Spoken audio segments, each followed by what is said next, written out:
इधर से कोई बजाएगा।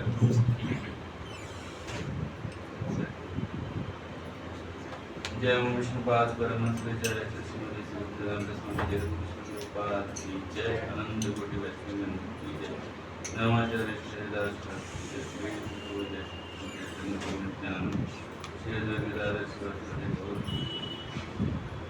श्री राधा कृष्ण गोविंद श्याम राधा कृष्ण गोवर्धन की जय राम all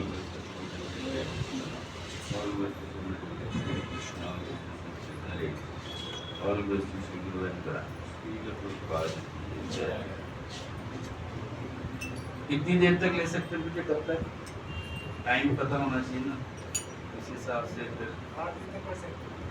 हाँ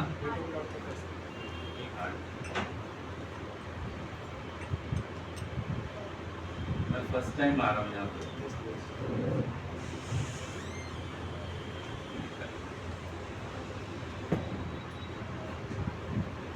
ठीक है।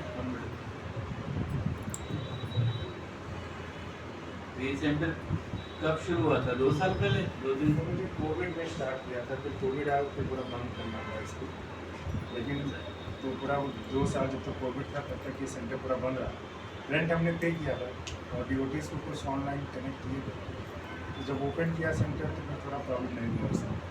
अच्छा अच्छे इतने सारे भक्त हैं आपके। अभी और अभी आए जल्दी से। आज भी मंदिर गए थे सबसे बना। हाँ मंगल आरती में अटेंड किया। आप सब लोग आए थे मंदिर?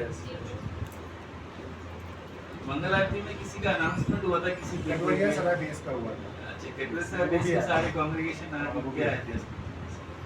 कोई नहीं, हर संडे को कोई ना कोई आता है।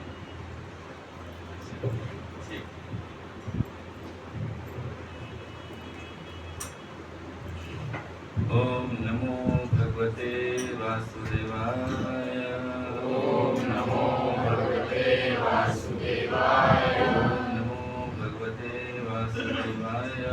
ओम नमो भगवते वासुदेवाय। ओम नमो भगवते वासुदेवाय। ओम नमो भगवते वासुदेवाय। ओम ज्ञानतिमिरान्धस्य ज्ञानाञ्जनशलाकया चक्षुर्मिलितं तस्मै श्रीगुरुवे नमः। नमो विष्णुपादाय कृष्णपृष्ठाय भूतले श्रीमद्वेदान्तस्वामिने नामिने। नमस्ते सरस्वती देवे गौरवाणी प्रचारिणे निर्विशेषशून्यवादी भाषाकृते। जय कृष्ण चैतन्य प्रभु नित्यानंद श्री अद्वैत गदाधर शिवासादि गौरभक्तवृंद। हरे कृष्णा कृष्ण कृष्ण हरे हरे, हरे राम राम राम हरे कृष्ण। तो आज प्रभु जी मुझे गुरु पूजा में मिले थे और बोले कि प्रभु जी आज आप आइए शॉर्ट नोटिस में। एकदम ही मैं जिस चरणामृत लेके बाहर निकला, प्रभु जी कहते आप आइए प्रभु जी आज। मैंने कहा ठीक है, आप लोग बोल रहे हैं आते हैं, इसी बहाने मुझे तत्व का दर्शन हो जाएगा। आया नगर बहुत सुना था। मोनरो बोल रहे थे कि मोनरो कल ही बात कर रहे थे मेरे साथ, कह रहे थे कि 3-4 यहाँ पर सेंटर है। आया नगर में ही 3-4 सेंटर है कह रहे, और बेसिस नहीं है 3-4। हाँ लास्ट संडे को लेक्चर देके गए थे। हाँ अच्छा, इसलिए वो मेरे को आया नगर के बारे में बता रहे थे। सर्वप्रभु ने बहुत मेहनत की है जी। हम भी कटरा साहिब से जुड़े थे प्रभु जी की गाइडेंस में। हो गए अभी 20 से ज्यादा साल हो गए। 20 से ज्यादा। कटरा साहिब में मैं तब था प्रभु जी के साथ जब प्रभु जी अकेले थे। मुझे याद है वो अपने हाथ से प्रसाद बना के खिलाते थे। बहुत स्ट्रगल किया, अकेले स्ट्रगल किया। अभी एक दिन 20-25 सेंटर, फिर रसराजपुर के भी सेंटर से उन्होंने अकेले स्टार्ट किया। स्वरूप जी के अंदर तो जी पूरा 54 बेसिस एंड सेलर तो मुझे वो सारी चीज़ें बिल्कुल फ्रेश हैं कि उन्होंने मुझे स्क्रैच से समझे कैसे उंगली पकड़ के चलना सिखाते हैं ना बच्चे को, वैसे उन्होंने सिखाया। तो बहुत ही उनका हम कभी ऋण उतार नहीं सकते। गुरु जी बोलते रहते कि आप, क्योंकि जब तक मैं गुरु महाराज की सेवा में था तो हम तो निकल नहीं पाते थे। अब कहते कि गुरु जी आप आइए, थोड़ा संग दीजिए, जो भी हमने गुरु महाराज से सीखा है। गुरु महाराज की सेवा में मैं था 15 साल।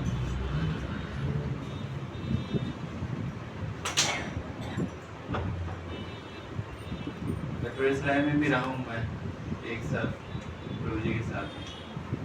पहले जीएस राय से स्टार्ट किया था प्रभु जी ने। जीएस राय सबसे पहला जब स्टार्ट किया था ना सर्वप्रभु ने जीएस राय स्टार्ट किया। जीएस राय से बेस राय शिफ्ट हुए, फिर कटोरेसराय शिफ्ट हुए इस टाइम। तो सारी यादें हैं। प्रभु जी बता रहे थे कि उन्होंने ना कुछ सिस्टम बनाया है, शायद आप लोगों को पता होगा। कुछ टॉपिक्स जैसे हमने डिस्कस किया, सारे टॉपिक्स किस तरीके से हमें भक्ति में आगे बढ़ना चाहिए, स्टेप बाय स्टेप्स कौन कौन से टॉपिक्स डिस्कस करने चाहिए। तो जैसे प्रभु जी के साथ मैं बात कर रहा था, वो कह रहे थे बहुत सारे टॉपिक्स तो हमने ले लिए हैं। तो मैंने कहा फिर आज कौन सा टॉपिक लेना चाहिए। तो प्रभु जी मेरे को बोले कि ये टॉपिक अच्छा रहेगा, ISKCON society consciousness and following authority. तो आज का टॉपिक है society consciousness and following authority. ये नाम मैं जब शुरू में आया था, मैं बड़ा कंफ्यूज था इस नाम से ना। Consciousness, international society for Krishna consciousness, यानी कि ऐसी कौन सी इंटरनेशनल सोसाइटी है जो, बट बाद में पता लगता है धीरे धीरे। तो आज हम प्रयास करेंगे डिस्कस करने का कि हमें सोसाइटी कॉन्शियसनेस क्यों होना चाहिए। जैसे अगर देखें,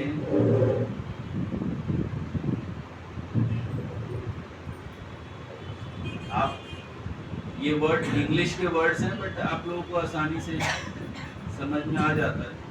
सोसाइटी, कॉन्शियसनेस, अथॉरिटी, है ना। कॉन्शियसनेस का मतलब आप सबको पता है, माता जी से पीछे चेतना। हमारे ISKCON में भी नाम रखा है ना, कृष्ण भावनामृत, भावनामृत या चेतना, भावनामृत या चेतना। तो अगर आप लोगों से मैं पूछूं कि सोसाइटी को किस तरीके से डिफाइन करेंगे, क्या डेफिनेशन देंगे सोसाइटी, एक लाइन में सोसाइटी क्या चीज है, किसको कहते हैं सोसाइटी। अभी हिंदी में क्या बोलेंगे, समाज, हिंदी में तो समाज बोलते हैं, है ना। तो ऐसा नहीं है कि कुछ लोग, भीड़, कुछ लोग इकट्ठे हो गए और उसको हम एक समाज बोल देते हैं, ऐसा नहीं है। पहले आपको ये समझ, आप हमारे जो ISKCON की फुल फॉर्म तो पता ही है, international society for Krishna consciousness. ये प्रभुपाद ने बहुत सोच समझ के इसकी स्थापना की थी, तो वही उसी को आज हम डिस्कस करने का प्रयास करेंगे, है ना।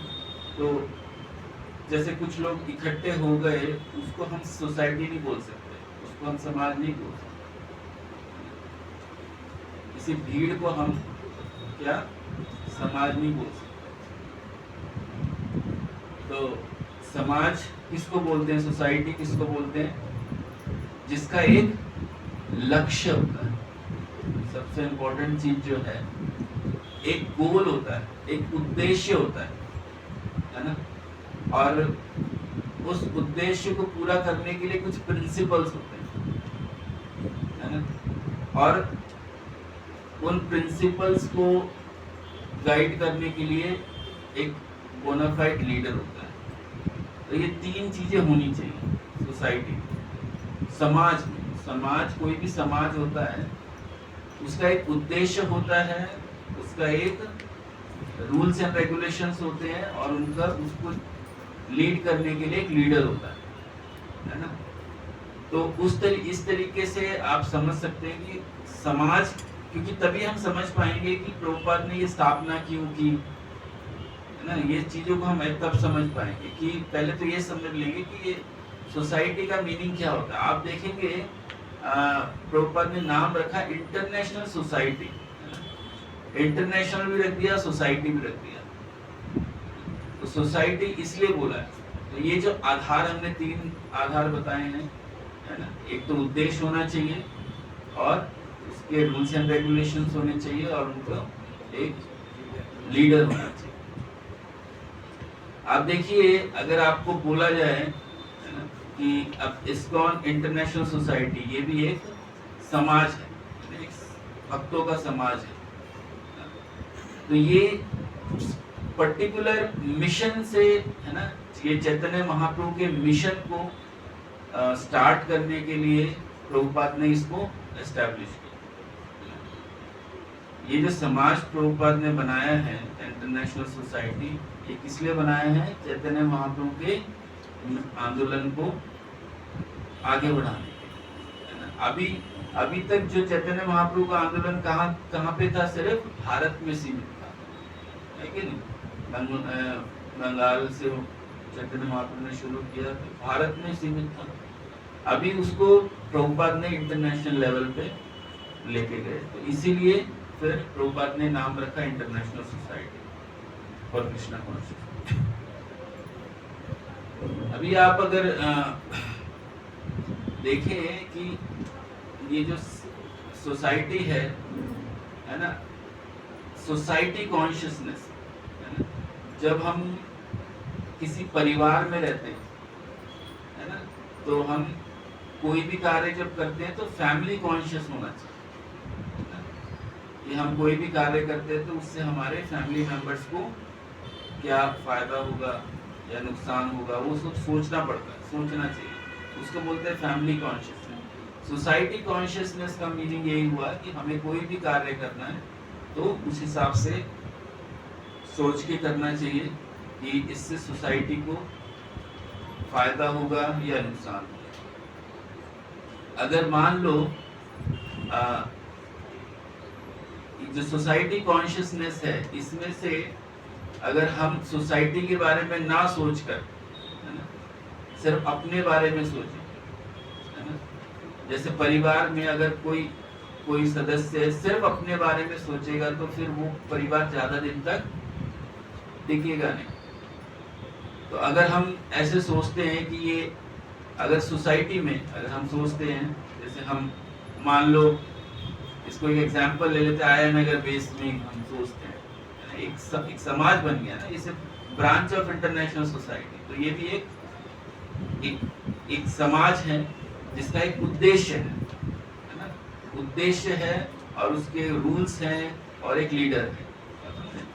तो अगर इसमें अगर हम ये सोचे कि अगर कोई भक्त ये सोचता है कि मेरे हिसाब से सेवा होनी चाहिए, या ये मेरा प्रोजेक्ट है, या फिर मेरा विचार ऐसा है, या फिर मेरे अनुसार ऐसा होना चाहिए, या ये मेरे फॉलोवर्स हैं या मेरे डिसाइपल्स हैं, आप समझे, जहाँ पे है ना मी और माई आ जाता है, मैं और मेरा, तो फिर ये समाज ज्यादा दिन तक चल नहीं सकता। कोई भी समाज जहाँ पे मैं और मेरा आ जाएगा वो समाज कभी नहीं चल सकता।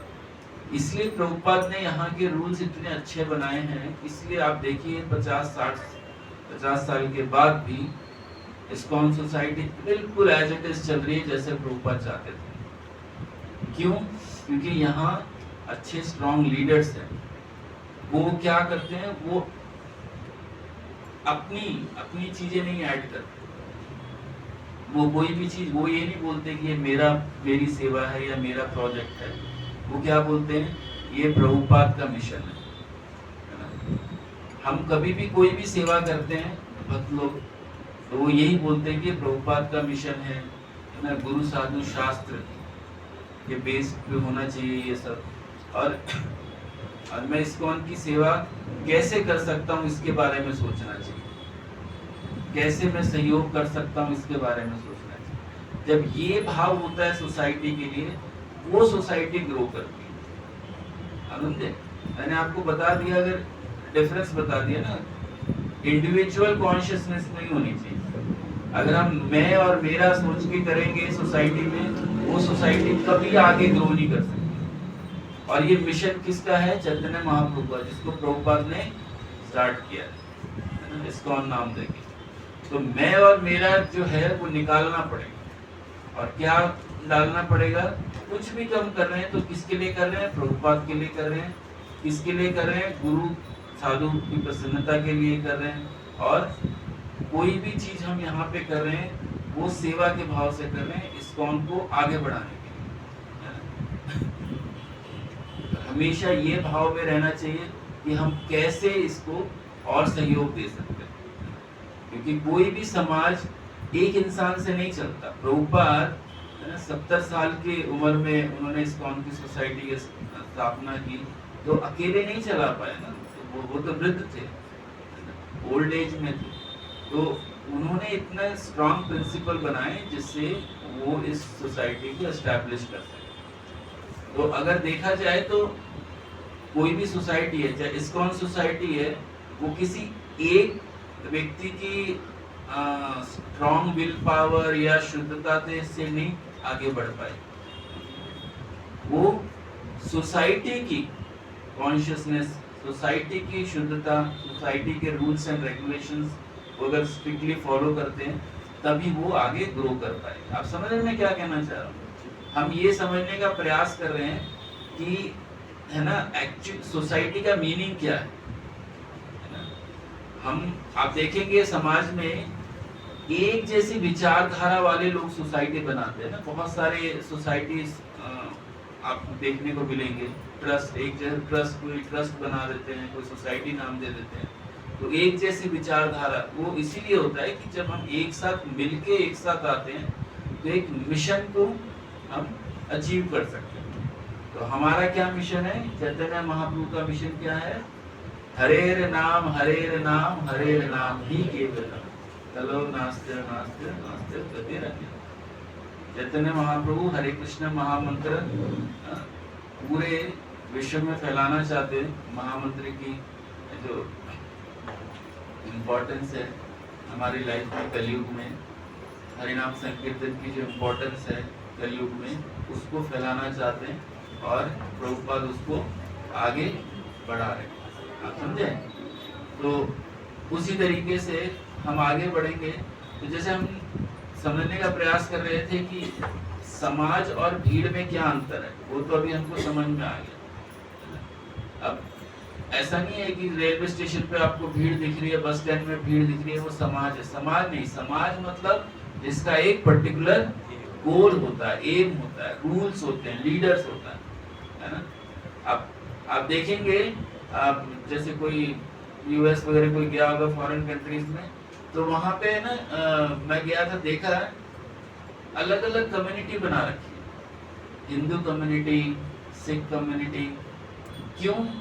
क्योंकि फॉरेन कंट्रीज में है ना, अपने देश से मतलब अलग है, तो एक थोड़ी सी है ना, तो सेपरेशन फील करते हैं ना कि हम इंडिया से बाहर हैं। तो जो भी सिख लोग हैं आपस में एक साथ रहते हैं, आप समझे? एक साथ रहने से उनको स्ट्रेंथ मिलती है।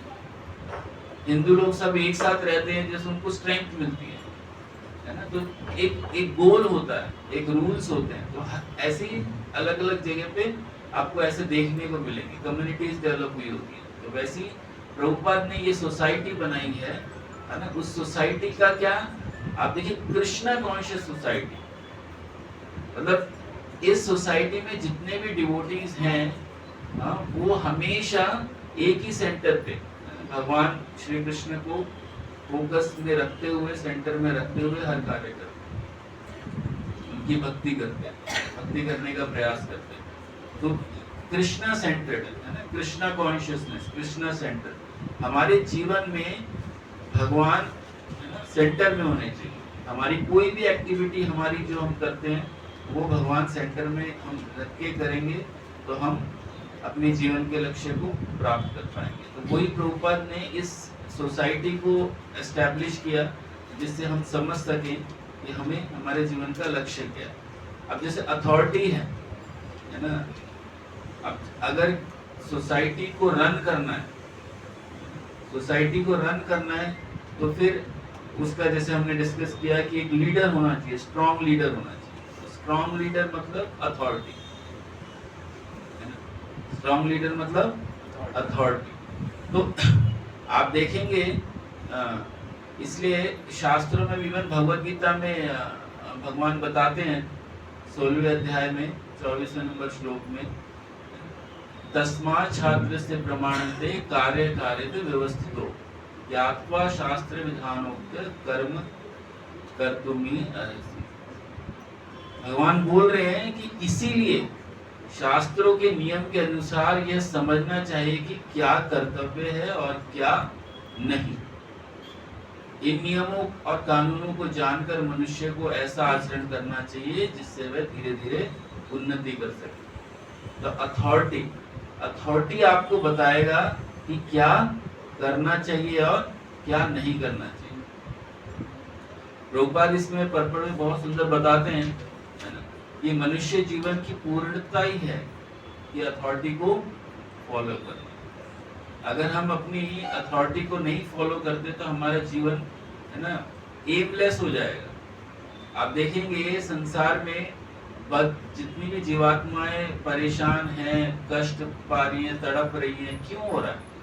क्योंकि वो अथॉरिटी को फॉलो नहीं कर पा रहे। उनकी लाइफ में कोई लीडर नहीं जिनको वो फॉलो कर सके, है ना। जितने भी लोग कष्ट पा रहे हैं इस संसार में, उसका एक ही कारण है, क्योंकि उन्होंने अपनी अथॉरिटी को या फॉलो नहीं किया। सिंपल सा पॉइंट है। जो भी लोग अपने जीवन में, इवन नॉर्मल लाइफ में भी आप देखेंगे, जो भी लोग अपने जीवन में कष्ट पा रहे हैं वो क्यों पा रहे हैं? क्योंकि उन्होंने अपनी अथॉरिटी को फॉलो नहीं किया। अब अथॉरिटी अलग अलग रूपों में होती है। अब जैसे घर परिवार में अथॉरिटी होते हैं माता पिता। अगर बच्चों ने माता पिता के इंस्ट्रक्शंस को एज इट इज फॉलो नहीं किया तो उनका कैरियर खराब हो जाता है। जितने भी लोग संसार में आप देखेंगे, जितने भी यूथ भटके हुए हैं, वो क्यों भटके हुए? क्योंकि उन्होंने अपने माता पिता, अपने टीचर्स की बातों को नहीं माना। तो जो भी लोग कष्ट पा रहे संसार में, उसका कारण एक ही है कि वो अपनी अथॉरिटी को फॉलो नहीं करते। और जो माता पिता टाइट करके बच्चों को रखते हैं, कितना कष्ट होता है बच्चों को, बट वो देखो बाद में क्या, कोई इंजीनियर बनता है, कोई डॉक्टर बनता है, कोई IAS ऑफिसर बनता है। तो जो स्ट्रिक्टली फॉलो करते हैं अथॉरिटी को, वो अपने जीवन के लक्ष्य को प्राप्त कर सकते हैं। तो बहुत है, आपको इम्पोर्टेंट चीज है। आप देखेंगे, और जो मुक्त जीवात्माएं हैं या शुद्ध भक्त हैं, अगर आप उनको देखेंगे, वो हमेशा उनका जीवन शांतिमय, प्रसन्नता पूर्वक रहेगा। क्यों? क्योंकि वो अपने जीवन में अपनी जो अथॉरिटी को फॉलो करते हैं। आप देखेंगे कोई भी, किसी को भी आप एग्जांपल दे दो, जो भी लाइफ में लोग सक्सेसफुल हैं, चाहे मटेरियल वर्ल्ड में भी जो भी लोग सक्सेसफुल हैं, क्योंकि उन्होंने अपने लीडर्स को फॉलो किया। उनकी लाइफ में कोई मेंटर है, मेंटर है कोई ना कोई, उनको उन्होंने फॉलो किया है, इसलिए वो सक्सेसफुल है। इवन हमारे भक्ति लाइफ में, सोसाइटी में भी जो सिंसियरली प्रैक्टिस कर रहे हैं भक्त लोग, सिंसियरली अपनी अथॉरिटी को फॉलो कर रहे हैं, वो कम से कम समय में बहुत जल्दी प्रगति कर लेते हैं। आप समझे? कम समय में प्रगति कर लेते हैं। और कुछ लोग जो अथॉरिटी को नहीं फॉलो करते, कभी करते कभी नहीं करते, है ना, वो धीरे धीरे कछुए की स्पीड से भक्ति में आगे बढ़ते हैं। कितने ही साल हो जाते हैं उनको, वो सीरियस नहीं हो पाते, तो भक्ति में फिर प्रगति नहीं कर पाते। तो इस तरीके से हम ये समझ रहे हैं कि अथॉरिटी कितनी इम्पोर्टेंट है। इसलिए आप देखो, एक बड़ा सुंदर से एग्जांपल से हम समझ सकते हैं। जैसे आप ट्रेन है, ट्रेन 2 पटरी पे चलती है है ना। आप देखो, अगर हम दिखने में तो हमको ऐसा लग रहा है कि ट्रेन है, 2 पटरियों पे चल रही है ना, बड़ी स्मूथली चल रही है, कोई दिक्कत नहीं। अगर ट्रेन अपनी इच्छा प्रकट करे कि भैया मैं, आप समझ रहे हैं कि मैं थोड़ा सा यू टर्न ले लूं या लेफ्ट चले जाऊं, राइट चले जाऊं, क्या हाल होगा। आपने देखा ना क्या होता है जब ट्रेन पटरी डीरेल हो जाती है, कितनी दुर्घटना हो जाती है। तो आप सोचो, जब तक वो उन 2 पटरी पे चल रही है तो बहुत आराम से फुल स्पीड के साथ आराम से जा सकते हैं, पर जैसे ही अगर डीरेल हुआ तो दुर्घटना हो जाती है। तो वैसे ही हम इसको समझ सकते हैं कि हमारे जीवन की जो 2 पटरियां हैं वो भी ऐसे ही है। एक पटरी का नाम है गुरु और दूसरी पटरी का नाम है शास्त्र। ये दोनों पटरियों पे हमारे जीवन की गाड़ी चलती है, आप समझ रहे हैं? गुरु और शास्त्र। हमको है ना ऐसे क्या हमें लगेगा कि जिससे हमारे ऊपर कोई रिस्ट्रिक्शन हो रही है गुरु और शास्त्र की वजह से, बट जब हम सिंसियरली फॉलो करेंगे, चाहे हमें कितनी तकलीफ क्यों ना हो, अगर हम सिंसियरली उनको शास्त्रों को फॉलो करेंगे, गुरु को फॉलो करेंगे, तो हमारे जीवन बहुत स्मूथली ये 2 पटरियों पे आराम से गुजर जाएगा, शांति में, और हम अपने लाइफ का गोल अचीव कर पाएंगे। और जो लोग इन अपनी पटरियों से उतर जाएंगे, है ना, गुरु और साधु, उनका जीवन खत्म हो जाता है, खत्म। मटेरियल लाइफ में भी आप देखो, जो लोग अपने टीचर्स को, अपने, है ना, अथॉरिटी को नहीं मानते, वो आज बिल्कुल उनका पतन हो गया। वो लाइफ में अपने कोई गोल को अचीव नहीं कर पाते। इवन भक्ति में आप देखो, जो लोग सिंसियरली गुरु को और शास्त्रों को नहीं फॉलो करते, उनका पतन हो जाता है। भक्ति में तो आते हैं बहुत उत्साह के साथ, जोश के साथ, बट क्या होता है, फॉलो नहीं कर पाते और पतन हो जाता है, और फिर कहीं के नहीं रहते हो, ठीक है। तो आप देखेंगे कि किस तरीके से, जैसे हम समझने का प्रयास कर रहे हैं कि अथॉरिटी को नहीं फॉलो कर रहे हैं तो हमारा क्या हो रहा है, भक्ति में डाउनफॉल हो रहा है, पतन हो रहा है। आप इसका एग्जाम्पल हमको शास्त्रों में भी मिलता है, समझे ना? ये जो डाउनफॉल का जो एग्जाम्पल है, ये हमारे शास्त्र में, भगवत गीता में भगवान क्या बोलते हैं, अर्जुन को बताते हैं कि ये ज्ञान, है ना, मैंने बहुत पहले दिया था, और समय काल के अनुसार ये ज्ञान नष्ट हो गया, तो मैं तुमको दोबारा दे रहा हूँ, ठीक है ना। भगवद गीता में बताते हैं ना 4.2 में, एवं परंपरा प्राप्तम इमं राज ऋषोभितु सकालेन महता योग नष्ट परम। कालांतर में ये ज्ञान नष्ट हो गया, क्यों? क्योंकि वही कारण क्या है, अथॉरिटी को एज इट इज फॉलो नहीं। तो इस तरीके से, इसलिए फिर भगवान बोलते हैं, इसलिए मैं ये तुमको दोबारा ज्ञान दे रहा हूं। तो ये जो ज्ञान हमको मिल रहा है, श्री राधा पार्षद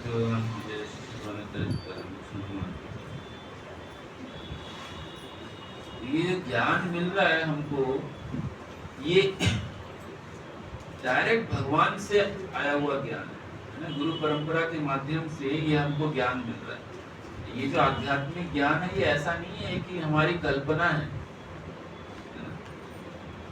इसलिए प्रभुपाद ने हमारा कंफ्यूजन दूर करने के लिए, प्रभुपाद ने क्या लिखा, Bhagavad Gita as it is,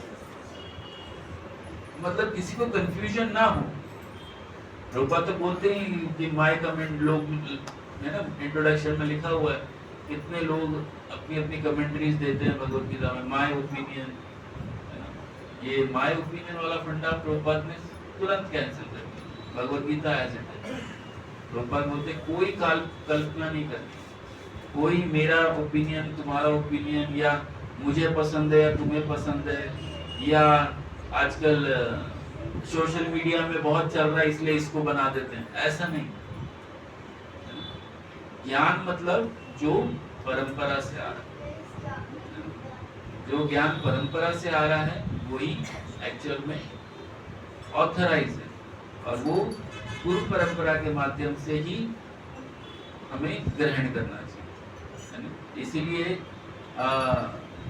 गुरु परंपरा से जुड़ने का प्रयास करना चाहिए। इसलिए इस्कॉन में इनिशिएशन का सिस्टम रखा है, डिसाइपल्स, इसी को डिसाइपल सक्सेशन बोलते हैं। भगवद गीता में है ना, पूरा फर्स्ट पेज पे पूरी गुरु परंपरा का पूरा भगवान से शुरू होता है।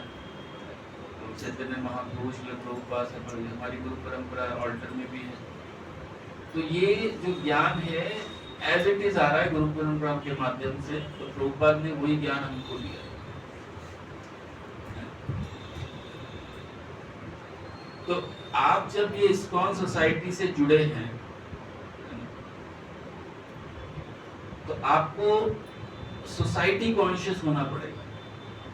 कृष्णा कॉन्शियस के साथ साथ क्या होना पड़ेगा? सोसाइटी कॉन्शियसनेस, जैसे हमने अभी डिस्कस किया पहले भी, क्योंकि हम एक मिशन से जुड़े हुए हैं। आप समझे? एक मिशन से जुड़े हुए। किसका मिशन है वो? चैतन्य महाप्रभु। चैतन्य महाप्रभु के मिशन से जुड़े हुए। तो चैतन्य महाप्रभु बताते हैं चैतन्य चरितामृत में, साधु शास्त्र कृपाय यदि कृष्णोत्मुखे है, सेई जीव निस्तारे माया तारे छाड़ाए। अगर हमने साधु और शास्त्र की कृपा से भगवान श्री कृष्ण की प्राप्ति प्रति उन्मुख हो जाते हैं, अदरवाइज क्या होता है कि भवसागर में गिरने के पूरे चांस। चैतन्य महाप्रभु बताते हैं साधु शास्त्र कृपा है ना। हमको सिर्फ शास्त्रों की, कोई सोचे कि मैं MBBS की बुक्स पढ़ के अपने आप ही डिग्री ले लूं, वो पॉसिबल नहीं है। तो वैसे ही शास्त्र हम भगवद गीता ले लेते हैं घर में, हम देते तो हैं भक्तों को, मतलब बांटते हैं, बट इसका मतलब ये नहीं है कि अकेली भगवद गीता पढ़ने से उसका उद्धार हो जाएगा। उसको साधुओं का संग करना पड़ेगा, टीचर्स का संग करना पड़ेगा। साधु मतलब टीचर्स। तो साधु शास्त्र की कृपा उनको लेनी ही पड़ेगी। और एक जगह भी आप सुनते हैं, लेक्चर्स में सुनते हैं ना, साधु संग सर्व शास्त्र का, लव मात्र साधु संग सर्व सिद्धि।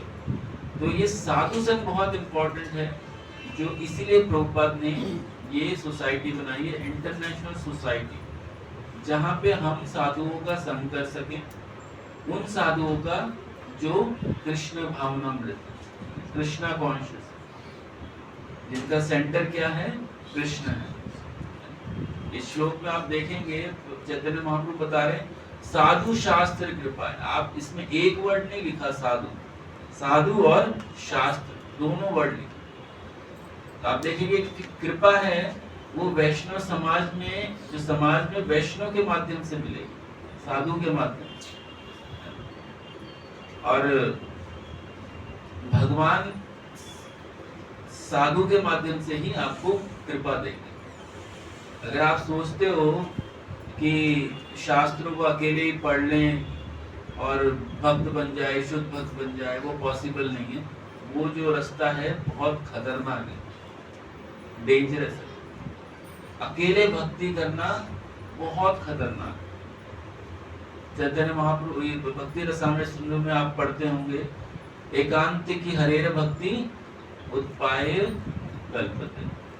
अकेले अगर कोई भक्ति प्रैक्टिस करने की कोशिश करता है तो वो एक्चुअल में उत्पात ही मचाता है ना। ये भक्ति रसामृत सिंधु में बताया गया, एकांत की हरेर भक्ति उत्पाताय कल्पते।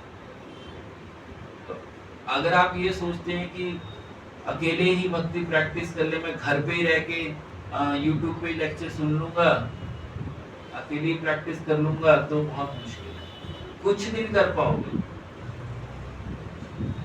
फिर थोड़ा थोड़ा आपका एंथुसियाज्म डाउन होने लगेगा और खत्म हो जाएगा। या फिर आप स्पेकुलेट करने शुरू कर दोगे, अपना मनोकल्पना शुरू कर दोगे, इसको ऐसे भी कर सकते हैं, इसको वैसे भी कर सकते हैं, और फिर उससे क्या होगा, फिर आप भ्रमित हो जाओगे। तो जो स्टार्टिंग में आपने जो रास्ता सही पकड़ा है, बट वो फिर किसी और ही डायरेक्शन में चला जाएगा। इसलिए आप देखिए बहुत से लोग प्रयास करते हैं, बहुत से लोग इस्कॉन में जुड़ते हैं, है ना, और वो स्ट्रिक्टली अथॉरिटी को फॉलो नहीं करते, तो वो कुछ सालों के बाद गायब हो जाते, नहीं दिखते आपको। क्यों? यही कारण, क्योंकि वो अकेले भक्ति को प्रैक्टिस करना चाहते हैं। और अकेले भक्ति में माया इतनी स्ट्रांग है कि अगर कोई सिंसियर डिवोटी भी अगर अकेले भक्ति प्रैक्टिस करने की कोशिश करता है तो माया उसको नहीं करने देती। आप देखते हैं, आप लोगों ने तो अभी जो नए नए भक्त है वो कोशिश करते हैं तो कितना डिस्टर्बेंस आती है। कभी फोन डिस्टर्ब करता है, कभी माइंड डिस्टर्ब करता है, कभी लोग डिस्टर्ब करते हैं, तो हर जगह से डिस्टर्बेंस आती है अकेले जब आप ट्राई करते हो। बट जब आप ग्रुप में ट्राई करते हो, संग में ट्राई करते हो, तो आप हमेशा सेफ फील करते हो। अभी जैसे मान लो यहाँ पे है, हम लोग लेक्चर सुन रहे हैं और किसी का फोन आ गया, तुरंत कोई डिवोटी बोलेगा प्रभु फोन बंद कर दो, ऐसे ही होगा ना। पर वो अपने फ्रेंड सर्कल में बैठा हुआ है ना, और सब लोग अपना अपना काम कर रहे हैं, और वो अगर भक्ति करने का प्रैक्टिस कर रहे हैं, लेक्चर सुनने का प्रैक्टिस कर रहे हैं, तो बाकी लोग बोलेंगे बंद करो। जिसकी मेजॉरिटी होगी वैसे ही होगा। अब यहाँ पे किसी का फोन बजा तो बाकी भक्त लोग प्रभु बंद कर दो, तो इसमें संग में शक्ति है। तो ये चीज को समझना पड़ेगा। सोसाइटी प्रभुपाद ने बनाई है, इसलिए बनाई है कि संग में शक्ति।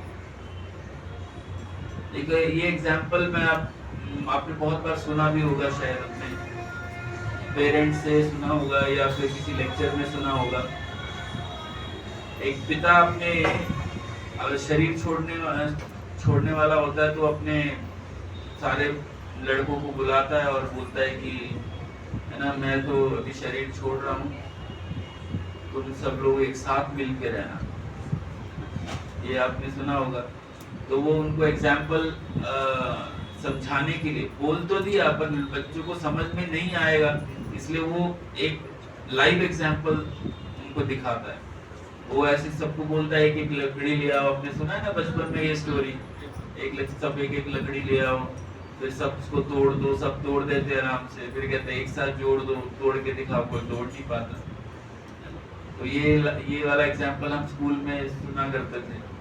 तो ये शो करता है, क्या शो करता है कि संग में शक्ति है। इसलिए प्रभुपाद ने ये सोसाइटी बनाई है, क्योंकि माया इतनी स्ट्रांग है चारों तरफ।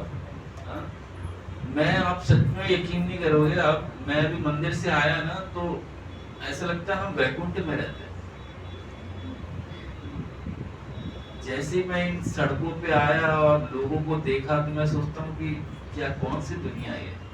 मुझे गुरु महाराज की बात याद आ रही है। एक बार हम ऐसे ही हम महाराज के साथ जा रहे थे गाड़ी में, और ऐसे ही कहीं किसी एक घर प्रोग्राम था, हम लोग जा रहे थे और ऐसे ही किसी ट्रैफिक में फंस रहे थे, गलियों में से जा रहे थे। गुरु महाराज कहते हैं इट इज ए हेल। महाराज ऐसे बोले, see it's look like a hello, नरक की तरह लग रहा है। तो वही है कि तो इसलिए जो मैं बताना चाह रहा था कि ऐसे हमारे चारों तरफ माया ही माया है, नरक जैसा तो एनवायरनमेंट है देखा जाए। पर जैसे हम है ना भक्तों को देखते हैं तो हमको एक है ना सुख की अनुभूति होती है। जैसे हम किसी को देख लेते हैं, फीडबैक है, हाथ में तिलक लगाया, देखिए ना मन को शांति से मिलती है। इसलिए प्रभुपाद ने ये सोसाइटी बनाई है। ये हम भक्ति प्रैक्टिस करें तो मिल के करें, जिससे माया का ज्यादा प्रभाव ना पड़े हम पर। और अगर कोई कमजोर भक्त है, अगर वो संग में रह के, है ना, भक्ति करने का प्रयास करता है, तो फिर क्या होता है, दूसरे जो स्ट्रॉन्ग भक्त है उनको बचा लेते हैं। कोई किसी को सुबह उठने में दिक्कत है तो भक्त लोग उसको हेल्प करते हैं कि चलो मंगल आरती का टाइम हो गया, 3:30 बजे 4 बजे उठना है। तो ये संग में बहुत प्रभाव शक्ति है। ABCD वाला फॉर्मूला भी आपको पता है? A for association, B for books, C for chanting, D for diet Prasad and E for, ये मैंने जोड़ दिया। ये चारों चीजें एंथुसियाज्म के साथ करना है। E फॉर एंथुसियाज्म और ग्रुप में करना है। ये तभी एसोसिएशन भी संघ में होगा तभी फायदा है। बुक रीडिंग में कोई किसी का बुक रीडिंग वीक होता है, आजकल तो सर्वप्रिय पुणे शायद, है ना, बुक रीडिंग सेशन भी स्टार्ट किए हुए हैं ना, शायद ऑनलाइन, है ना, रात को 1 घंटा ऐसा कुछ है।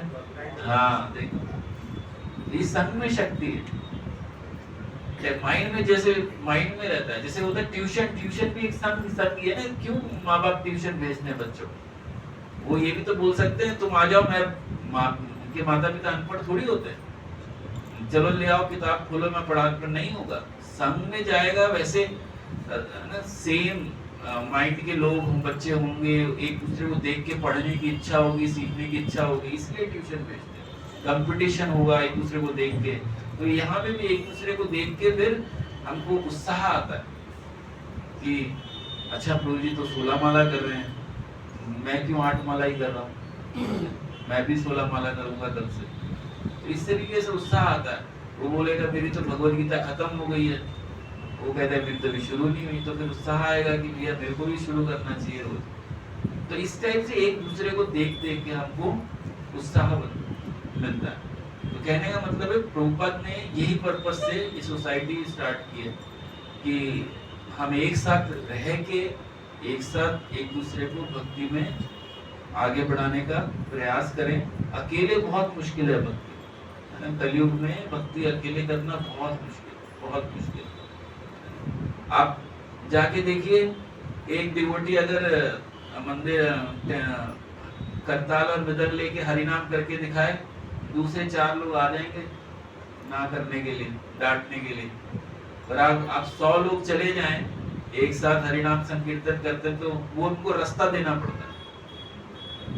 लेकिन संघ में बहुत शक्ति है, कलयुग में संघ में शक्ति है, ये हमेशा याद रखिए। कलयुग में संघ में शक्ति है।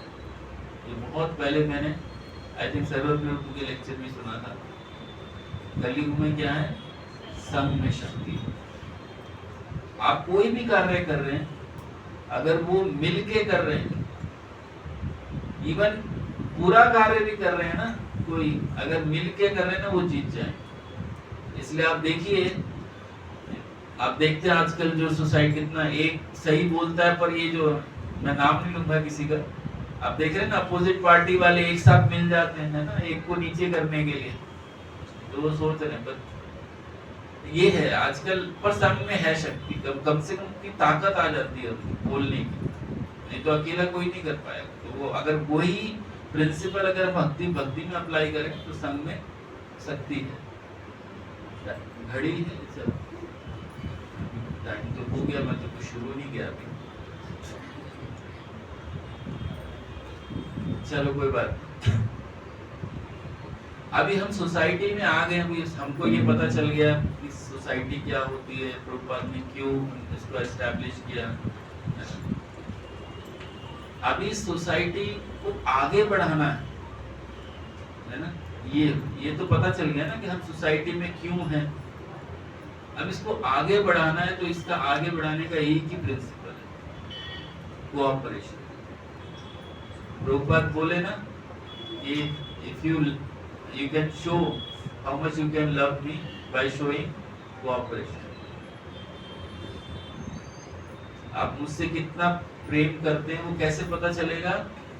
जब आप आपस में कोऑपरेट करेंगे। ठीक है, तो आप देखेंगे ये महाप्रभु का जो मिशन है ये तभी हम फुलफिल कर पाएंगे जब हम आपस में कोऑपरेट करेंगे। चैतन्य महाप्रभु चैतन्य चरितामृत में बोलते हैं, यार देखो तारे कह कृष्ण उपदेश, हमारा आज्ञा गुरी होए तारे देश। बता रहे कि मेरी आज्ञा से आप इस पूरे संसार को तार दो। कैसे? जो मिलता है उसको हरे कृष्णा बोलो, है ना? जो मिलता है हरे कृष्णा महामंत्र बोलो, हरे कृष्णा महामंत्र के बारे में बताओ उसको। पर इसमें कंडीशन अप्लाइड है कि मेरी आज्ञा से, और मेरी आज्ञा कहाँ से मिलेगी? अथॉरिटी के थ्रू। ऐसा नहीं है कि भैया मतलब मैं स्वतंत्र हूँ, ये नहीं सोचना कि मैं अपने हिसाब से करूंगा, अपने तरीके से करूंगा, इस टाइप से नहीं। वो आपको महाप्रभु बोल रहे हैं, क्लियरली बोल रहे हैं, हमारा आज्ञा, है ना? हमारा आज्ञा है गुरु है। ये हमारा आज्ञा मतलब क्या है कि गुरु परंपरा के माध्यम से, गुरु परंपरा के माध्यम से जब इंस्ट्रक्शंस आती है और जब हम उसको करने का प्रयास करते हैं तो हम अपनी भक्ति व लाइफ में सक्सेसफुल होते हैं। अगर हम स्वतंत्र रूप से कार्य करने का प्रयास करेंगे तो हम भक्ति में गिर जाएंगे।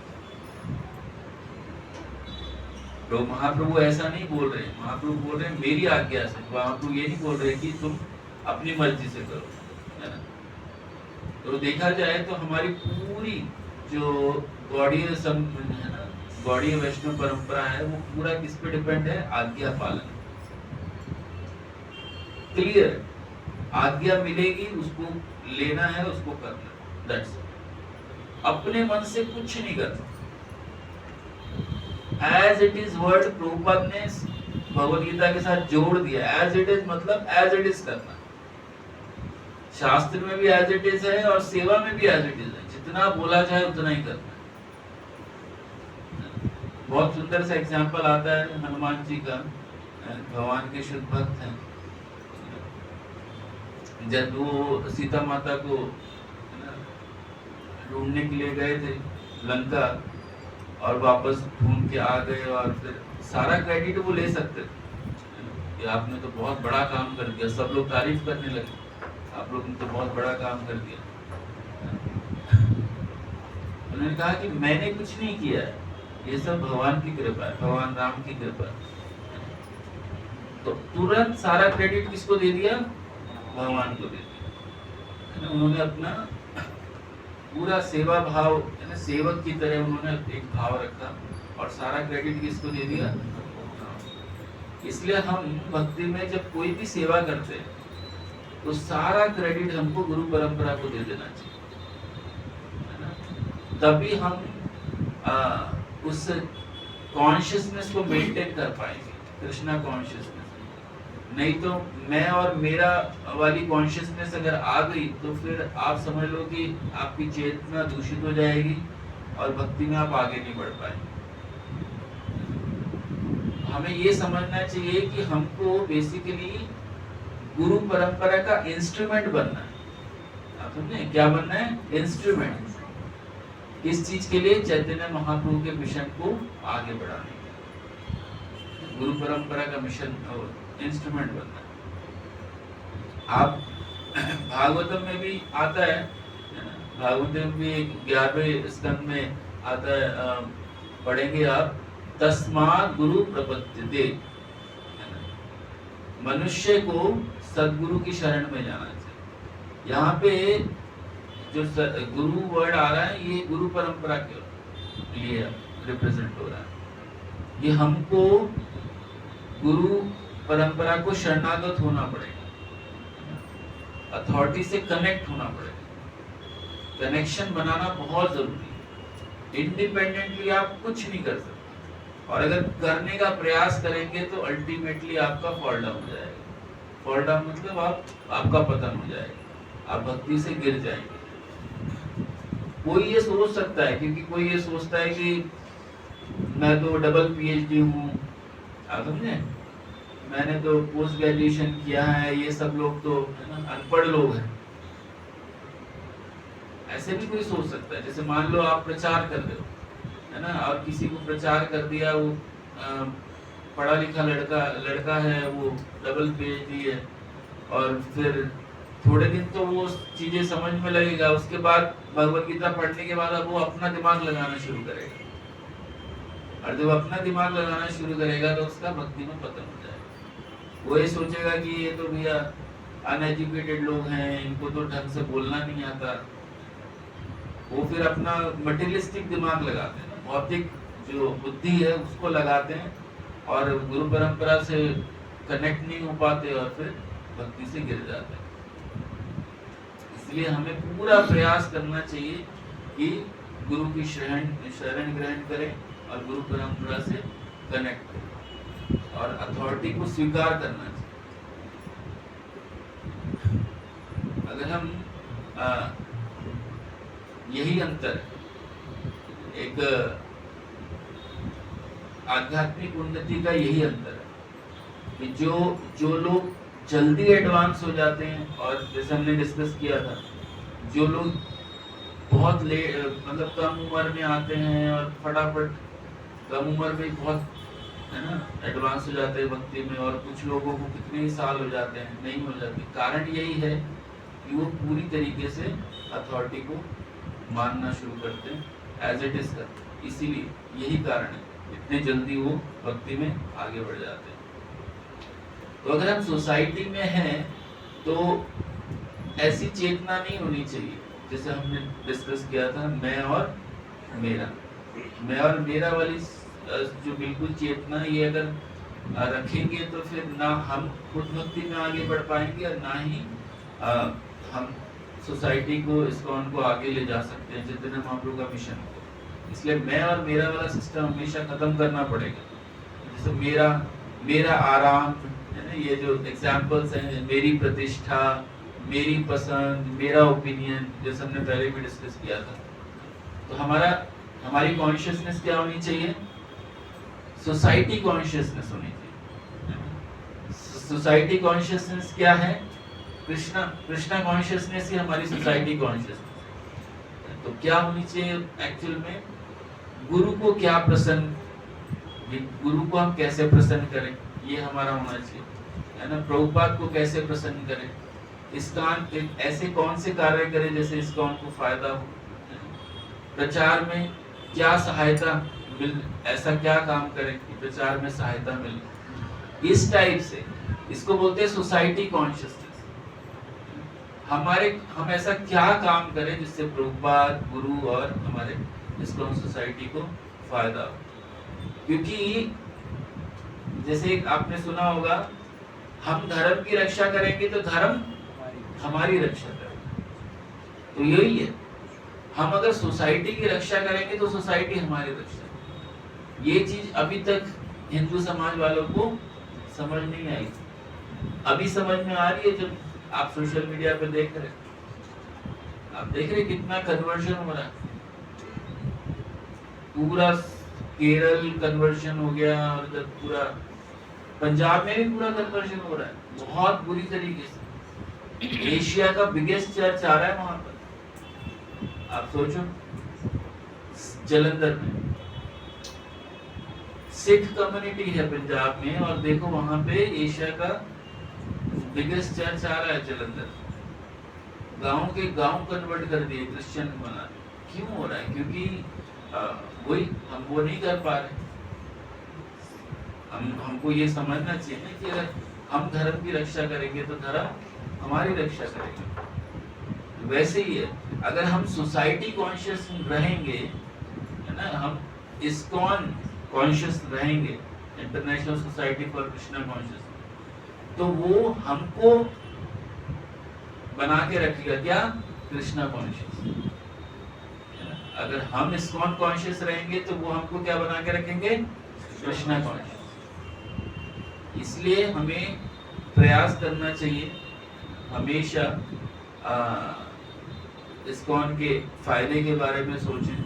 अभी क्या है, आजकल सोशल मीडिया इतना सबके हाथ में होता है ना, जैसे बंदर के हाथ में वो आ जाता है चाकू, सुना है ना वो आपने, डॉक्टर के हाथ में अगर चाकू दे तो वो ऑपरेशन करेगा, अगर बंदर के हाथ में चाकू आ जाए तो क्या करेगा, नुकसान ही करेगा। तो अभी सोशल मीडिया सभी के हाथ में आ गया है, तो जिसके मन में जो आता है वैसा वीडियो बनाता है। देख रहे हैं ना आप, कभी कहीं कहीं के उल्टे सीधे वीडियो डाल देते हैं इस्मान के नाम पे। तो ये सारी चीजें हो रही है, इसीलिए हमको बचाना है ना? आप देखिए, आप ये हिस्ट्री से हम समझ सकते हैं, सीख सकते हैं। आप देखो, अगर हमारे इंडिया में इतना सोने की चिड़िया बोलते थे, हमारे इतना स्ट्रॉन्ग था, सब कुछ स्ट्रॉन्ग था, किसी चीज में वीक नहीं था। ये तो पुराने सिविलाइजेशन थे, इनको तो कुछ आता जाता नहीं था। आप समझ रहे हैं? ये जो बाहर के जितने भी हैं, अमेरिका हो गया, यूरोप हो गया, सब किसी को कुछ नहीं आता था। हमारी सिविलाइजेशन तो एडवांस सिविलाइजेशन, बट मैं और मेरा के चक्कर में सब टुकड़े हो गए। कितने सालों तक है ना मुसलमानों ने राज किया, अंग्रेजों ने राज किया। क्यों? क्योंकि आपस में ये राजा लोग मिल के नहीं रह पाए। घर का भेदी लंका ढाए, वो सारे राजाओं ने ऐसे ही किया। मुसलमानों से कुछ राजा लोग मुसलमानों से मिल गए, कुछ राजा लोग अंग्रेजों से मिल गए। और देखो अब फिर अल्टीमेटली क्या हुआ, इधर पाकिस्तान बन गया, उधर बांग्लादेश बन गया। तो जो हम अगर कंट्री कॉन्शियस नहीं हुए हो, अगर नहीं हुए इसलिए हमारा बंटवारा हुआ, समझे? उसी प्रकार अगर हम सोसाइटी कॉन्शियस नहीं हो पाएंगे, होंगे ना, तो सोसाइटी खत्म हो जाएगी। और जब सोसाइटी खत्म हो जाएगी तो हम खत्म हो जाएंगे। हमारा अस्तित्व इस्कॉन से और इस्कॉन का अस्तित्व हमसे। जैसे हमने पहले डिस्कस किया कि अगर हम धर्म को बचाएंगे तो धर्म हमें बचाएगा, हम धर्म की रक्षा करेंगे, धर्म हमारी रक्षा करेगा। ये बहुत इम्पोर्टेंट है ना, कि हमको अपने जो निजी स्वार्थ है, मैं और मेरा वाला छोड़ के हमें सोसाइटी कॉन्शियस होना पड़ेगा। हमें हर बार ये सोचना पड़ेगा कि हम क्या जो भी कर रहे हैं वो सोसाइटी के लिए फायदे के लिए है या नहीं। अब ऐसी सिचुएशन में होता क्या है ना, क्योंकि हमारी बुद्धि कम होती है, तो इसलिए कभी कभी अपने हिसाब से सोचना ही नहीं चाहिए। बेस्ट तरीका तो ये होता है, एज इट इज फॉलो करो, हमेशा बचे रहो। आप भगवद गीता में एग्जाम्पल जैसे देखते हैं, अर्जुन का एग्जाम्पल आता है, कितने कंफ्यूज थे अर्जुन, है ना? अपना जो उन्होंने पहले सीखा था उसी को हिसाब किताब कर रहे थे कि मैं मैं युद्ध करूं ना करूं, ये तो मेरे सारे है ना टीचर हैं, इनमें मेरे रिलेटिव्स हैं, मैं इनको कैसे इनके ऊपर मारूं, इनको कैसे मारूं। तो कंफ्यूजन में थे, तो भगवान ने कंफ्यूजन क्लियरली दूर किया। और लास्ट में बाद में जब भगवान ने भगवद गीता का पूरा ज्ञान दिया, तब लास्ट में अर्जुन क्या बोलते हैं, करिष्यते वचनम तव, मैं आपकी आज्ञा का पालन करता हूं। ये उन्होंने लास्ट में बोला, कंफ्यूजन दूर कर दिया। भगवान ने सारा कंफ्यूजन दूर कर दिया, तब वो बोलते करिष्ये वचनम तव, मैं आपकी आज्ञा का पालन करता हूं। तो अब देखिए, जितना भी कंफ्यूजन था अर्जुन का, वो भगवान ने दूर कर दिया। सारा जो भ्रम था सब। तो हमारे जीवन में भी ऐसी ही भ्रम है, हमारे जीवन में भी कंफ्यूजन है बहुत सारा। आज शाम का प्रोग्राम है, 6 बजे मैं जाऊं कि ना जाऊं, अब समझे? नहीं जाऊंगा तो चलेगा। ये ऐसे बहुत सारे कंफ्यूजन, सेवा को लेके, साधना को लेके कितने कंफ्यूजन है। ये जो सारे भ्रम एक क्षण में खत्म हो जाएंगे अगर हम एज इट इज फॉलो करें, ठीक है? तो इसलिए हमारा प्रयास करना चाहिए। बट सबसे बड़ी प्रॉब्लम क्या है, ये सब चीजें जो हमने डिस्कस किया है, इसमें सबसे बड़ी प्रॉब्लम क्या है, हमारे मन की स्वतंत्रता। सबसे बड़ा खतरा है। मन, हमारा मन अगर बोलेगा ना, हम बोलेंगे इधर जाना है, मन बोलेगा इधर जाना है, हमेशा उल्टा बोलेगा। हमेशा मन को कभी मत बोलना कि ये मेरा फ्रेंड है। ये रूल बना दो अपनी लाइफ का। भगवान बोलते भगवत गीता में कि मन आपका है ना मित्र भी बन सकता है और दुश्मन भी बन सकता है। भगवान ने ऑप्शन दिए, बट हम लोग, हमारी कंडीशन ऐसी है कि हम क्लियरली बताएं कि मन हमारा दुश्मन है। कभी मन को अपना फ्रेंड मत मानना, कभी नहीं। मैं इसको एग्जांपल दे सकता हूँ, आपने इसको फील किया होगा। आप चैंटिंग करेंगे तो मन बोलेगा इतने सारे काम पड़े, पहले वो खत्म कर ले। और जब आप काम कर रहे होंगे ना, मन बोलेगा तेरी चैंटिंग रहती है तब करेगा। आप समझ रहे हैं? जब आप ये करोगे मन बोलेगा ये कर, और जब आप ये करोगे मन बोलेगा ये कब करेगा। वो कभी भी एक जगह नहीं रहे, वो अपनी बात से मुकर जाएगा। आप देखो, सुबह आप चैंटिंग करते रहते हो तो सारा दिन के ख्याल आते रहते हैं। मुझे आज उसके घर जाना है, ये करना है, वो करना है, इसको ये देना है, उसको वो देना है। और जब दिन में आप वो सब काम कर रहे होते हैं ना, तब मन बोलता है तेरी चैंटिंग रहती है, तेरी चैंटिंग रहती है, तेरी चैंटिंग रहती है। तो माइंड की ये सिचुएशन, आप समझे? तो ये मन को स्वतंत्र है ना, जो स्वतंत्र मानसिकता है ना, इसको खत्म कर, ये बहुत बड़ा खतरा है। अथॉरिटी को फॉलो करना है। हम कभी भी अपने आप को स्वतंत्र मत समझे, कभी मत समझो। इसमें बहुत सारी चीजें हैं, बट मैं अभी इतना डिटेल में नहीं जाऊंगा। ये कभी मत सोचना कि मैं जानता हूँ, जैसे एक एग्जांपल दिया ना, मैं डबल PhD हूँ। ये कभी मत सोचना कि मुझको आता है, ये तो अंकल जी बुढ़े हो गए हैं, अभी मैं तो है ना जैनजी हूँ। क्या बोलते हैं? जैनजी बोलते हैं। जैनजी हूँ, मॉडर्न जमाने के लोग हैं, ये क्या हमें है ना, ये इस तरीके से सोच रहे हैं, पर भक्ति हम इस तरीके से भी कर सकते हैं। नहीं नहीं नहीं, जो बोला एज इट इज वो एज इट इज ही करो, तो बचे रहो। दक्ष का एग्जाम्पल आता है शास्त्र में, दक्ष का महाभारत में उदाहरण आता है। उन्होंने आप देखिए, भगवान शिव के ससुर जी थे ना, तो आप सोचो, वो सोचते कि मैं अब उसके उम्र में मैं उनसे बड़ा हूँ और मैं बोल सकता हूँ कुछ, तो बाद में अपराध हो गया भगवान के प्रति और उनका पतन हो गया दक्ष का। ऐसे बहुत सारे एग्जाम्पल आपको मिलेंगे। अगर हम ये सोच लें है ना कि मुझे ज्यादा आता है, मैं ज्ञानी हूँ, ये तो कल का आया है, नहीं, ऐसे सोचना ही नहीं। सिर्फ ये देखो अथॉरिटी ने क्या बोला। कभी कभी क्या होता है कि नए भक्तों को भी ऑथराइज कर देते, अगर वो एलिजिबल है, उसकी साधना स्ट्रॉन्ग है, बहुत कुछ एज इट इज फॉलो कर रहा है ना गुरु को, तो कभी कभी उसको भी अथॉरिटी बना देते।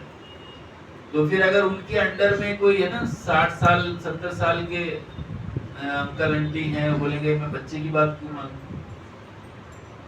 ऐसी सिचुएशन आ जाती है, क्योंकि सब लोग, ये सबके अंदर फॉल्स ईगो है ना, हम इनकी बात क्यों माने, ये तो मेरे से उम्र में कब से आधी उम्र का है।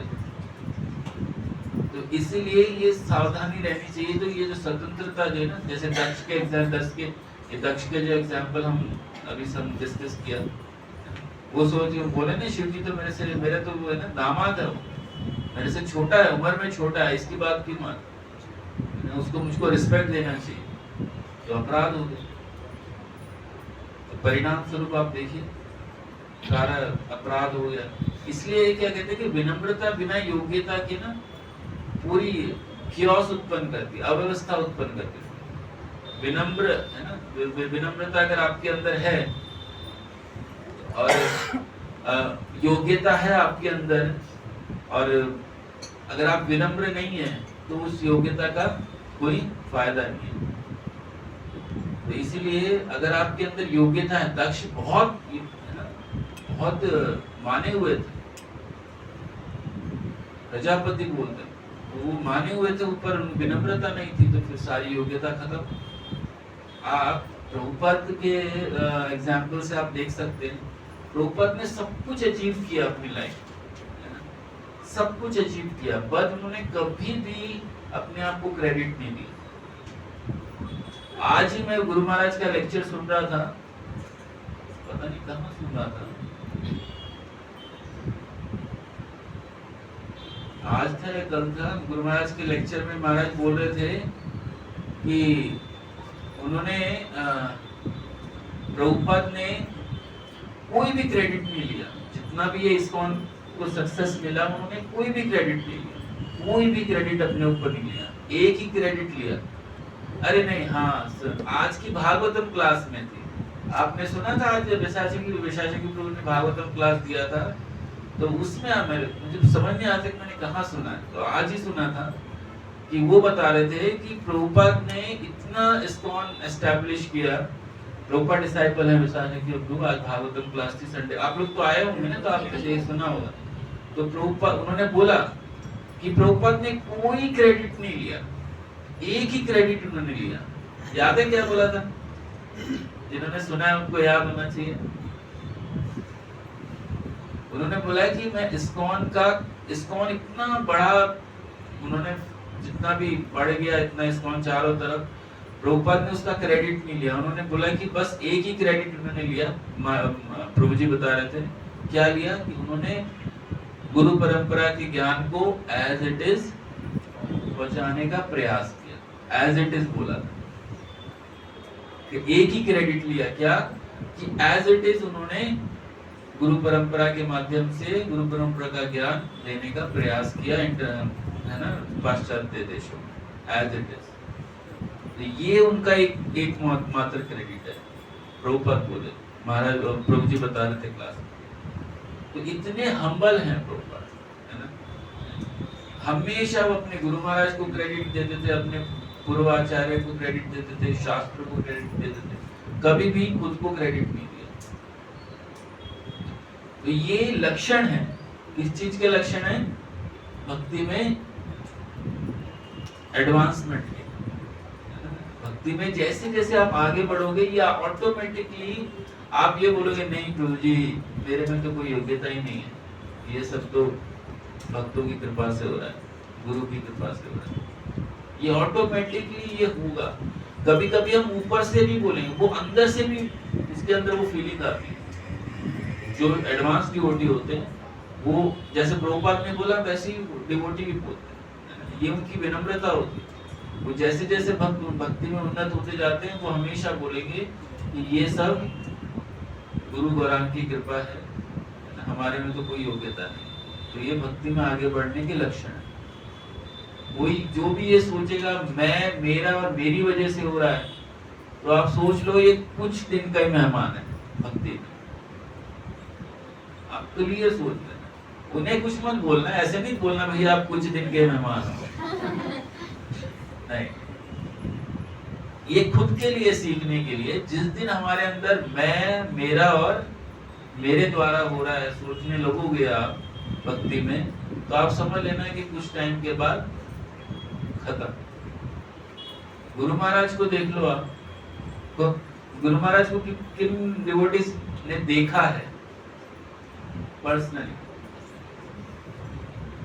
बहुत कम लोग हैं ना, और मिले कितने लोग हैं पर्सनली?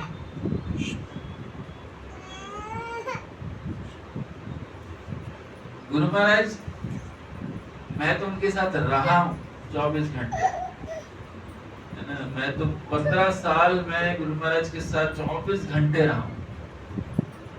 सुबह 3:30 बजे से लेकर रात को 11 बजे तक उनके सामने कैसे सोचते थे, कैसे बोलते थे, सब मेरे को मतलब छपा हुआ है ना। तो मैंने देखा है उस चीज को ना, कि वो सिर्फ प्रभुपाद के लिए जिए, सिर्फ प्रभुपाद के लिए जिए। उनका हर एक सोचने का तरीका, बोलने का तरीका, कोई भी चीज सिर्फ प्रभुपाद के लिए। मतलब जैसे कहते हैं ना, हम लोग कृष्णा कॉन्शियस की बात कर रहे हैं ना, प्रभुपाद बोल रहे हैं international society for Krishna consciousness. Guru Maharaj सिर्फ प्रभुपाद कॉन्शियसनेस थे, प्रभुपाद कॉन्शियस। प्रभु जी मेरे को बोले सुबह, बोले कि प्रभु जी आप गुरु महाराज का ही गुणगान कीजिए। मैंने कहा प्रभु जी करने को तो मैं कर ही रहा हूँ, पर अभी अगर उनमें से कुछ लोग ही भक्त होंगे तो सब कनेक्ट नहीं कर पाएंगे, कुछ नए भक्त होंगे। बट फिर भी तो अभी बात आई तो मैंने बताया कि है ना, जैसे प्रभुपाद किस तरीके से क्रेडिट नहीं लेते थे, तो गुरु महाराज ने भी कभी क्रेडिट नहीं लिया। बिल्कुल प्रभुपाद कॉन्शियसनेस। मैं जस्ट एक एग्जांपल बताऊंगा तो उससे आप समझ जाएंगे। जिन्होंने देखा है गुरु महाराज को उनको पता है, गुरु महाराज अंगूठी पहनते थे, उसमें प्रभुपाद की फोटो होती थी। वो किसी खुद नहीं वो कभी ऐसे किया कि मेरे को एक अंगूठी चाहिए, उसमें प्रभुपाद की फोटो लगा दो, ऐसा नहीं। किसी डिवोटी ने उनको गिफ्ट किया, महाराज को बहुत पसंद आया वो, फिर तब से वो उन्होंने पहनना शुरू किया। तो महाराज इतने प्रभुपाद कॉन्शियस थे कि जैसे हम वॉशरूम जाते हैं तो हम बीट बैग क्या करते हैं, बाहर छोड़ देते हैं, है ना? हम वॉशरूम में नहीं ले जाते बीट बैग, क्योंकि वो नाम है ना, प्रभु हरिनाम प्रभु है, उनको हम बाथरूम में नहीं ले जाते, हम उनको बाहर रख देते हैं और फिर हम बात। तो गुरु महाराज वॉशरूम यूज करने जाते थे ना, तो वो अंगूठी निकाल देते थे। आप सोचो किस लेवल का कॉन्शियसनेस। वो अंगूठी वो इतने मतलब वो कॉन्शियस, उनको वो जैसे होते ना, बिल्कुल उनको बोलने की जरूरत नहीं होती थी, जैसी वो बात में ऐसे निकाल के किसी के हाथ में दे देंगे, जो भी सामने खड़ा होगा, या सोफे पे रख देंगे या टेबल पे रख देंगे। पूरा एक सेकंड में उनको, मैंने तो बहुत बार देखा।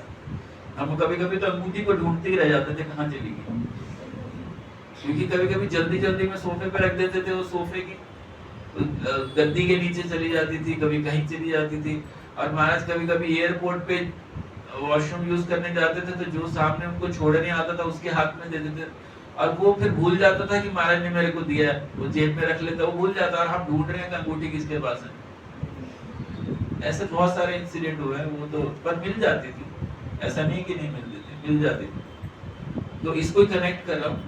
एक दिन हमने क्या किया, प्रभुपाद कॉन्शियसनेस, इस तरीके से गुरु महाराज प्रभुपाद कॉन्शियस। एक दिन हमने, जैसे मैराथन होता है ना, तो आप लोग बुक मैराथन में बुक डिस्ट्रीब्यूशन करते हैं, तो ब्रह्मचारी लोग, ठंड का मौसम होता है दिसंबर में, तो सबको जैकेट्स गिफ्ट किया, मतलब जैकेट किसी ने स्पॉन्सर किया था सारे ब्रह्मचारी को मैराथन में, कि जैकेट सर्दियों के लिए।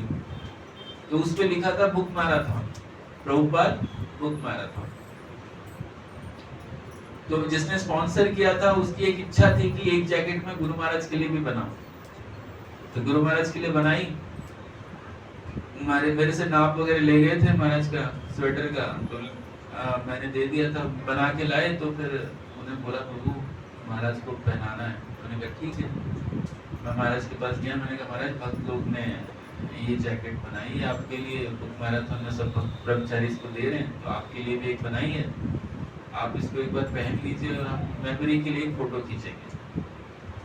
तो ये जिन्होंने स्पॉन्सर किया उनकी एक इच्छा है, तो महाराज कहते हैं अच्छा ठीक है। तो महाराज कहते दिखाओ क्या, कौन सी जैकेट है। मैंने दिखाई, महाराज ने ऐसे देखा, फिर उसको पीछे पलटाया, पीछे क्या लिखा था, श्री प्रभुपाद बुक मैराथन। महाराज पता है क्या बोले, हम सोच भी नहीं सकते जिस एंगल से महाराज सोचते। महाराज ने बोला है इस पे प्रभुपाद का नाम लिखा है। मैंने कहा अच्छा। कहते ये पीठ के पीछे आएगा जब पहनूंगा तो। मैं ऐसे नहीं पहन सकता क्योंकि पीठ के पीछे आएगा। फिर बोले इस जैकेट को पहन के आप लोग वॉशरूम जाओगे। आप सोच रहे हो किस लेवल तक वो सोच रहे थे। हमने कभी इस एंगल से सोचा ही नहीं, सोच ही नहीं सकते। आप सोचो, बोलते हैं ना, भगवान के बारे में बोलते हैं, भगवान का नाम, गुण, लीला, कोई अंतर नहीं है। भगवान में, भगवान के नाम में, भगवान की लीलाओं में कोई अंतर नहीं। हमारा फीडबैक में हरिनाम प्रभु है, भगवान, और इसमें कोई अंतर नहीं। क्या हम इस चीज को फील कर पाते हैं? यही फर्क है, यही फर्क है। आप सोचो, हम ये चीज नहीं फील कर पाते। गुरु महाराज तो प्रभुपद के नाम को, है ना, प्रभुपद को तो जी रहे थे, वो अपनी लाइफ प्रभुपद के लिए जिए, तो प्रभुपद के नाम तक को उन्होंने, है ना, अब अंगूठी का तो मैंने एग्जांपल दिया आपको, नाम तक का एग्जांपल आप देखिए। हम लोग के मतलब हम बिल्कुल स्पीचलेस हो गए थे, एक शब्द हमारे मुंह से नहीं निकला जब महाराज ने बोला कि मैं इसको पहन के वॉशरूम नहीं जा सकता। मतलब बिल्कुल स्पीचलेस। नहीं तो क्या होता है, कभी कभी महाराज प्लीज कर दीजिए, कर दीजिए, कर दीजिए, हम उस टाइप कुछ नहीं बोल पाए। वो उस लेवल का कॉन्शियसनेस है।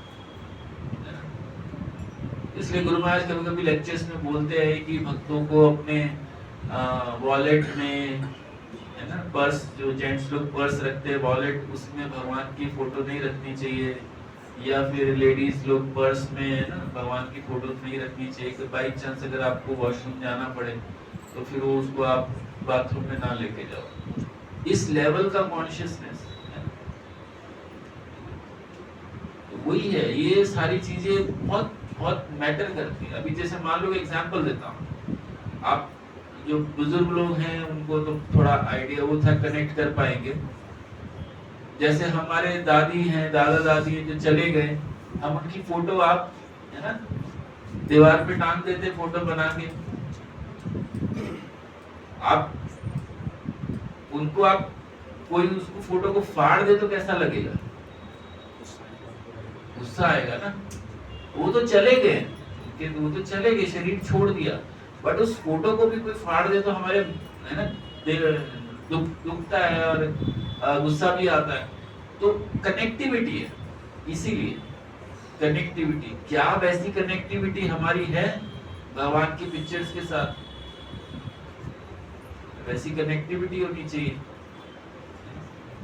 वैसी, पर गुरु महाराज की थी प्रभुपाद के साथ। आप सोचो, नाम तक, मैं तो नहीं हम तो सोच ही नहीं सकते, वो नाम जो लिखा उससे प्रभुपाद कॉन्शियस।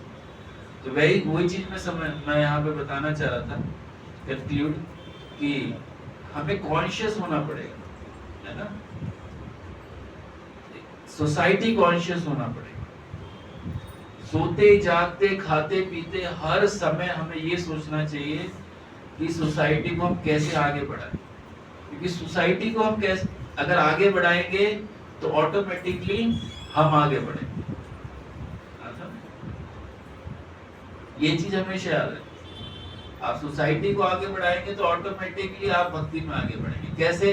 अगर आप यहाँ पे कोई सेवा कर रहे हैं, है ना, किसी प्रोग्राम की सेवा कर रहे हैं, कोई भी सेवा कर रहे हैं, तो ऑटोमेटिकली जब आप सेवा भाव में सेवा करेंगे तो ऑटोमेटिकली आपकी चेतना शुद्ध होती जाएगी और भक्ति में आप आगे बढ़ते जाओ। कोई हरिनाम संकीर्तन कर रहे हैं, है ना, कोई मृदंग बजा रहा है, कोई कीर्तन कर रहा है, माता जी कितना सुंदर मृदंग बजा रही है, तो ये सारी सेवाएं आपको भक्ति में आगे बढ़ाएंगे। कंडीशन एक ही है, आपको ये भाव से करना है कि मैं सोसाइटी के लिए कर रहा हूँ, मैं अपने लिए नहीं कर रहा। मैं सुंदर गाता हूँ इसीलिए नहीं है कि आपको चाहे लेक्चर देना आता हो चाहे नहीं आता हो, आप ये सोच के लेक्चर देना है कि मैं सेवा समझ के ये कर रहा हूँ। अगर आप ये सोच के करोगे, ये लेक्चर दे रहे हो कि मैं सेवा के भाव से आया हूँ, लेक्चर इसलिए दे रहा हूँ कि ये सेवा है, तो इससे भगवान जो आपके मुख से भक्तों को बुलवाना चाहते हैं वो भी हो जाएगा और आपकी चेतना भी शुद्ध हो जाएगी। बट अगर आप ये सोच रहे हो कि, है ना, मैं पूजा लाभ प्रतिष्ठा के लिए, दिखाने के लिए ये कार्य कर रहा हूँ, बड़ी बड़ी सेवाएं कर रहा हूँ, उससे सोसाइटी को फायदा हो ना हो, आपको तो नुकसान होगा। तो कंक्लूजन यही है कि आपको अगर भक्ति में आगे बढ़ना है तो सोसाइटी को पहले आगे बढ़ाना पड़ेगा। धर्म की आप रक्षा करेंगे तो धर्म आपकी रक्षा करेगा। और इसको करने के लिए आपको एज इट इज फॉलो करना है। किसको? गुरु परंपरा, गुरु साधु शास्त्र, अथॉरिटी को फॉलो करना है एज इट इज। आप बचे रहिए, बिल्कुल स्पेकुलेट मत कीजिएगा कि अरे ये चीज तो ऐसे भी हो सकती थी, वो चीज तो वैसे भी हो सकती थी, प्रभु जी तो मुझे ऐसा बोल रहे हैं करने को, है ना। आप ये सोचिए कृष्णा कॉन्शियस में इस्कॉन के अंदर कुछ भी हो रहा है ना, भगवान की मर्जी के बिना नहीं हो रहा है। जो कुछ हो रहा है भगवान की मर्जी से ही हो रहा है। अगर आज कुछ भी हो रहा है तो भगवान की ही उसमें इच्छा है। वो कहते हैं ना भगवान स्वयं ये कर रहे, महाप्रभु का मूवमेंट है। आप ये मत सोचिएगा कि उस अगर वो हमको शायद हमारी अज्ञानता या कम बुद्धि की वजह से हम ऐसा सोच रहे हैं, उसको मत सोचिए। समय का वेट कीजिए, समझे। अगर आपको कोई चीज गड़बड़ लगती है तो समय का वेट कीजिए या अथॉरिटी को इन्फॉर्म कीजिए, बट स्पेकुलेट मत कीजिए। स्पेकुलेट मतलब आप कुछ उल्टा सीधा मत सोचिए, नहीं तो क्या होगा, आप भक्ति में गिर जाएंगे, समझे। तो आपको खुद को भक्ति में बचाना है, ठीक है। श्रील प्रभुपाद की जय, महाराज की जय। जय गौर। कोई प्रश्न हम लेना? कोई प्रश्न किसी का? एक दो प्रश्न ले सकते हैं। यस जी, मेरा एक प्रश्न था। आपने बताया जो कि मन हमारा दुश्मन है, और भगवान आपने बताया कि भगवान भगवद गीता में बोल रहे हैं कि मन आपका दुश्मन भी है, फ्रेंड भी है। तो हम अपने मन को कैसे फ्रेंड बनाएं? नहीं नहीं नहीं, फ्रेंड बनाने की जरूरत ही नहीं है अभी, ये स्टेज ही नहीं है। सुनना ही नहीं है उसका। सुनना है किसका है? गुरु साधु शास्त्र। शास्त्र क्या? देखो, अपनी इंटेलिजेंस का भी नहीं सुनना, क्योंकि अभी आपकी इंटेलिजेंस भी परफेक्ट नहीं है। माइंड तो परफेक्ट है ही नहीं, इंटेलिजेंस भी परफेक्ट नहीं है। अपने इंटेलिजेंस का भी नहीं सुनना है। शास्त्र क्या कह रहे हैं, गुरु क्या कह रहे हैं, वो एज इट इज फॉलो। बचे रहो, ये एक्सपीरियंस है, एक्सपीरियंस से बोल रहा हूँ। जितना मन से सोचोगे फंस जाओगे। माया बहुत स्ट्रांग है, बहुत स्ट्रांग, बहुत स्ट्रांग है। कोई एग्जाम्पल होता है ना, जैसे तो कोई किसी डायबिटीज को बोलो कि भैया मीठा नहीं खाना है, तो वो कहता है एक आध रसगुल्ले से तो कोई दिक्कत होती नहीं है, एक आध तो खा ही सकते हैं। तो वो जो एक बार पकड़ लेता है ना उस चीज को, उस रास्ते को, तो छूटता नहीं। एक चीज से दूसरी चीज पकड़ खराब हो जाती है, दूसरे से तीसरी चीज खराब हो जाती है। कोई भी काम ऐसे, ये एग्जाम्पल दिया, कोई भी चीज आप, एक छोटी सी चीज है ना, जैसे सुबह उठने का ले लो, आप सुबह उठने का ले लो। आप सुबह आपको उठना है 3:30 बजे, आप क्या बोलते हो? 5 मिनट में उठता हूँ। 5 मिनट से क्या फर्क पड़ता है? 5 मिनट में उठता हूँ। फिर जब आपकी आंख खुलती है तो सीधा आधा घंटा खत्म। उधर मंगल आरती शुरू हो रही है, यहाँ पे सो रहे। 5 मिनट वो माया बोलती 5 मिनट से कोई फर्क नहीं पड़ता, 5 मिनट बाद उठ जाना। ऐसी होता है हर सिचुएशन में। हर, आप ये एक एग्जाम्पल दिया है, किसी भी चीज में माया, मन मतलब मन माया के वश में बोलेगा, वो हमेशा एक्सक्यूज देता रहेगा। इतना सा है, कर ले, क्या फर्क पड़ता है? कोई फर्क नहीं पड़ेगा, बट उससे बहुत बड़े बड़े ब्लंडर हो जाते हैं। इसलिए मन का बिल्कुल मत सुनो, किसी भी एंगल से। अगर आप सेफ आगे बढ़ना चाहते हैं ना अपनी लाइफ में, इवन प्रोफेशनल लाइफ में या फिर भक्ति में, माइंड का मत सुनो। हरे कृष्ण। एक मैं कहीं पे सुन रहा था, इसी को माइंड को लेके,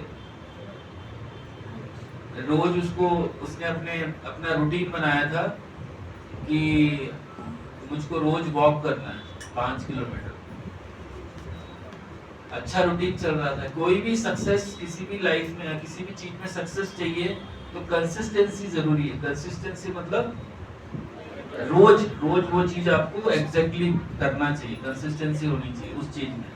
तो वो प्लेयर था तो रोज 5 किलोमीटर दौड़ता था रोज। अब इतने सालों से दौड़ रहा था, अब वो बोला कि एक आध दिन ब्रेक गैप ले लेते ब्रेक। तो उसने क्या बना के रखा था फॉर्मूला, अगर माइंड बोलेगा कि एक दिन का गैप मतलब आज रेस्ट कर लेते हैं, आज नहीं करेंगे, तो बोलता था अगर रेस्ट किया ना कल 10 किलोमीटर दौड़ाऊंगा, तो दौड़ना पड़ेगा। वो अपने माइंड को बोल के रखा। आप समझे, उसको टाइट करके रखना पड़ता है माइंड को हमेशा। उसके घुसाना पड़ेगा उसके कि भैया अगर तूने आज छोड़ा ना, आज तो 5 किलोमीटर की दौड़ दी ना, अगर आज छोड़ा तो कल 10 किलोमीटर दौड़ना पड़ेगा एक साथ। तो इस टाइप से वो फिर डर जाता है। माइंड में कोई बहुत तोप नहीं है, उसको अगर आप प्रॉपरली ट्यून करो ना तो पर स्टार्टिंग में आपको इसी तरीके से ट्यून करना पड़ेगा, उसका सुनना नहीं। Mind is your greatest enemy. ये बस अपने कमरे में जो स्टूडेंट्स हैं ना, उनको स्टूडेंट जितने भी हैं उनको लगा देना चाहिए, सबको लगाना चाहिए। हरे कृष्ण। और कोई प्रश्न? जो प्रभुपाद की जय।